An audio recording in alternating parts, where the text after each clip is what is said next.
1977년 11월 7일 서울 목동에서 태어난 전현무는 한국에서 가장 인기 있는 MC이자 아나운서 중 한 명으로 나 혼자 산다, 해피투게더, 복면가왕 등의 프로그램으로 많은 사랑을 받고 있습니다. 그는 매력, 지성, 그리고 즉흥적인 연기력으로 한국 연예계의 아이콘으로 자리매김하며 수백만 시청자에게 미소와 영감을 선사하고 있습니다. 47세의 전현무는 독신이지만 일에 대한 열정과 가슴 가득 감정으로 가득 찬 삶을 살고 있습니다.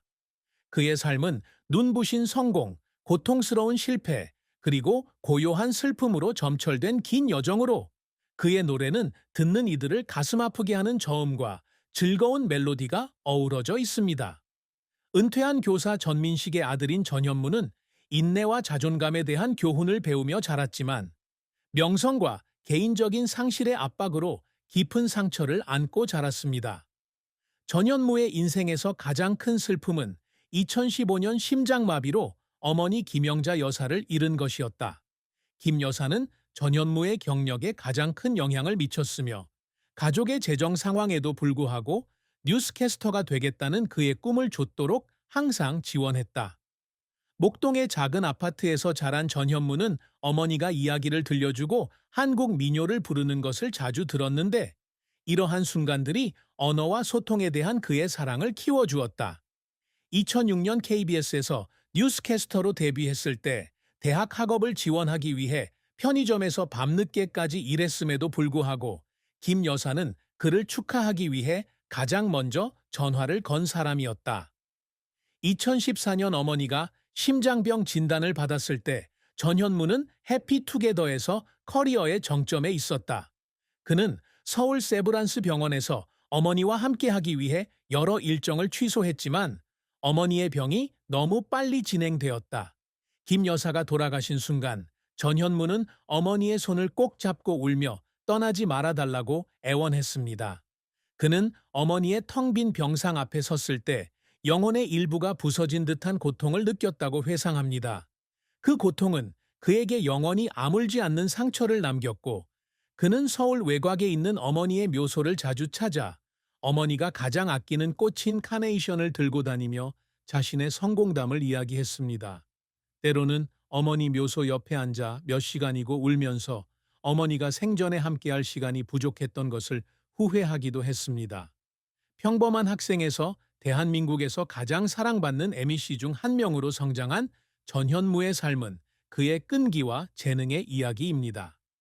건국대학교 언론정보학과를 졸업한 전현무는 2006년 KBS에 입사하여 KBS 뉴스구 앵커로 사회생활을 시작했습니다. 진지하면서도 따뜻한 진행 스타일로 주목을 받으며 비타민, 스타 골든벨 등의 예능 프로그램을 진행하게 되었습니다. 2013년 전현무는 KBS 인기 토크쇼 해피투게더에 합류하며 큰 성공을 거두었습니다.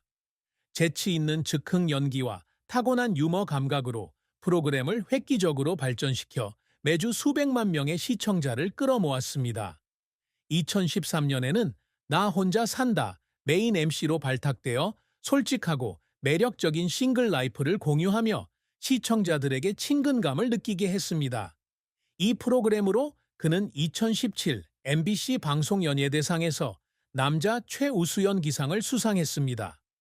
전현무는 복면가왕, 문제적 남자 등의 프로그램에서 뛰어난 지성과 다재다능한 진행 능력을 보여주며 꾸준히 성공을 거두었습니다. 백상예술대상, 서울가요대상 등 주요 행사 진행을 맡았으며 전문성과 다재다능함으로 국민 MC라는 찬사를 받았습니다.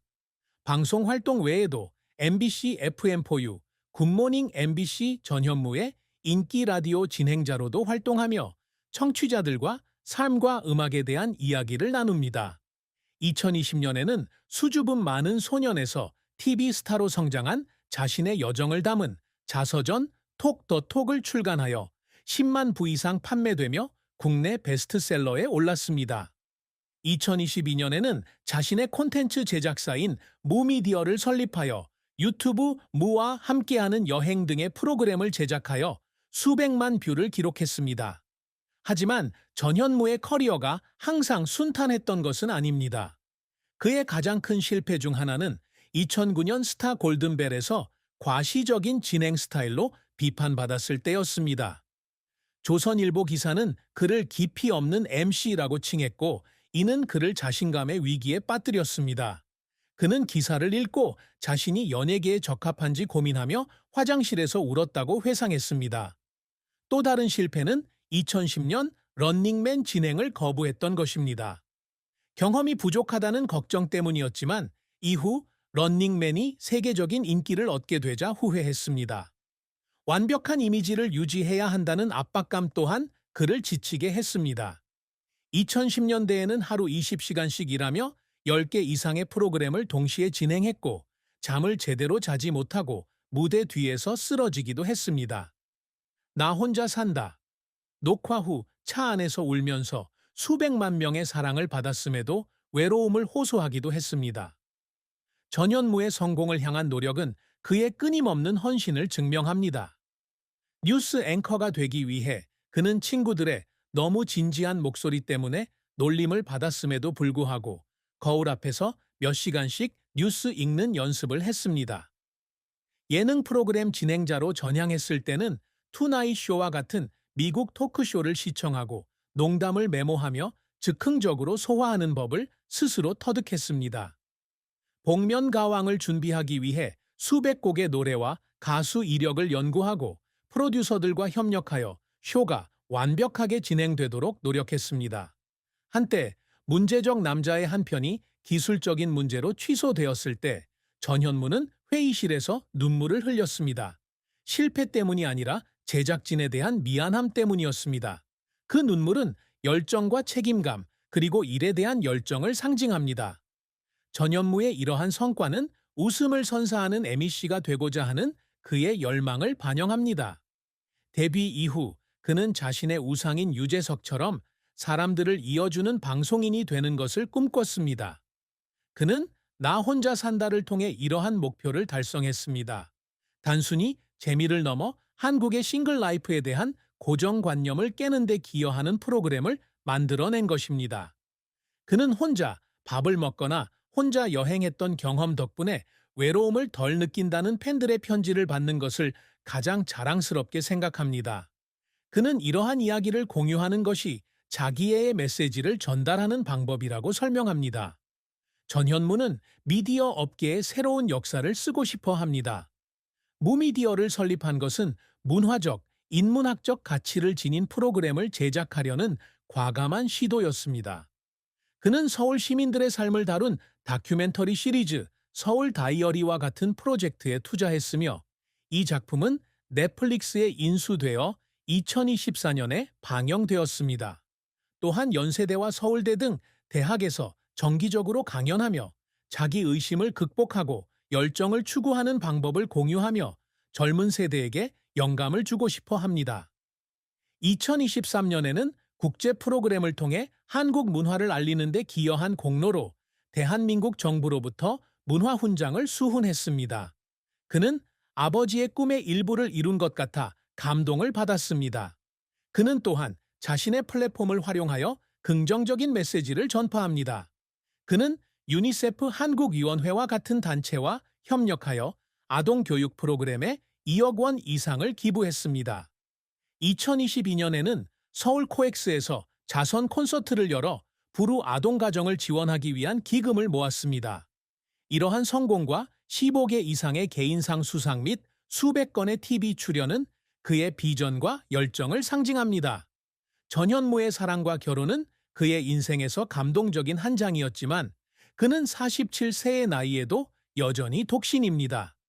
전현무는 2018년부터 2019년까지 모델 한혜진과 공개 열애를 하는 등 여러 차례 연애를 했습니다. 그와 혜진은 나 혼자 산다 촬영장에서 만났고 비슷한 성격과 진실성으로 팬들의 지지를 받았습니다. 그러나 바쁜 일정과 언론의 압력으로 1년 만에 결별했습니다. 전현무는 해피투게더에서 이별 후 우울감에 빠졌다고 털어놓았습니다.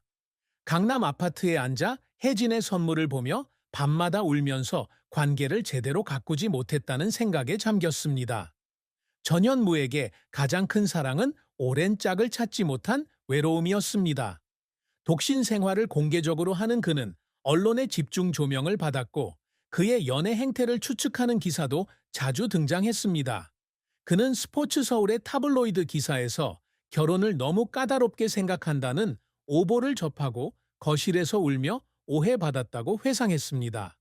또한 나이에 맞춰 기혼자로 여겨지는 한국 사회의 압박감에 시달렸습니다. 전현무는 겉으로는 밝은 척하지만 일에만 몰두하다 보니 진정한 사랑을 놓친 게 아닐까 하는 생각이 들 때가 있었다고 털어놓았습니다. 이러한 슬픔은 마음속 깊이 간직하고 있었습니다. 전현무의 죽음은 가상의 배경에서 2026년 11월 25일 49세의 나이로 대한민국 서울에서 인기 프로그램의 새 시즌인 해피투게더 어게인 촬영 중 갑작스러운 심장마비를 겪으면서 발생했습니다. 이 사건은 젊은 예술가와의 감동적인 인터뷰 직후 전현무가 진행자의 의자에 갑자기 쓰러지면서 발생했습니다. 그는 세브란스 병원으로 급히 이송되었지만 의사의 치료를 받기 전에 세상을 떠났습니다. 그의 갑작스러운 죽음은 진행, 제작, 자선 행사로 바쁜 일정을 소화하며 과로한 기간을 보낸 후 발생했습니다. 전현무는 사망하기 전 아버지 전민식에게 주말에 저녁 식사를 위해 집에 와서 나 혼자 산다의 옛 에피소드를 함께 보겠다고 메시지를 보냈습니다. 장례식에서 낭독된 이 메시지는 많은 사람들을 눈물 흘리게 했습니다. 전현무의 장례식은 2026년 11월 30일 서울 삼성서울병원 장례식장에서 수천 명의 팬, 동료, 친구들이 참석한 가운데 거행되었습니다. 장례식은 엄숙했고 그의 어머니를 추모하기 위해 홀 곳곳에 카네이션 꽃다발이 놓였습니다. 대형 스크린에는 KBS 뉴스 9에서의 초기부터 나 혼자 산데서의 코믹한 순간까지 그의 경력 중 최고의 순간들이 나타났습니다. 유재석, 박나래, 김종국과 같은 아티스트들이 조문을 했고 유재석은 현무는 우리 모두에게 미소를 가져다 준 사람이었지만 그는 또한